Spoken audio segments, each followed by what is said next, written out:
आप देख रहे हैं आवाज वतन न्यूज। रिपोर्ट कर रहे हैं असद कुरैशी। निगरां वजीर आबपاشی सिंध ایشور लाल के ज़ेर सदारत महकमे के चीफ इंजनीयर्स का طویل इजलास Sindh irrigation and drainage authority SIDA Hyderabad के दफ्तर में मुनक़िद हुआ। इजलास में MD SIDA Pritam Das, chief engineer Zarif Khero, chief engineer Kotri barrage region Haji Khan Jamali मौजूद, चीफ इंजनीयर इस्माइल डीम्स Junaid Hashim Talpur, chief engineer development 1 Mansoor Memon, chief engineer development 2 Riaz Ahmed Shah भी मौजूद।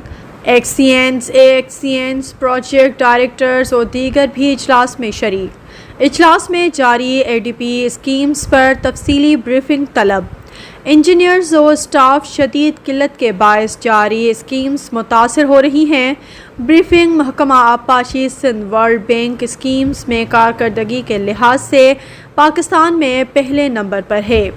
ब्रीफिंग महकमे में गाड़ियों की भी किल्लत है। महकमा आबपاشی के रेस्ट हाउसेस पर 62 अफराद काबिज हैं। मुतअद्दिद कैनाल्स पर इंक्रोचमेंट कायम है।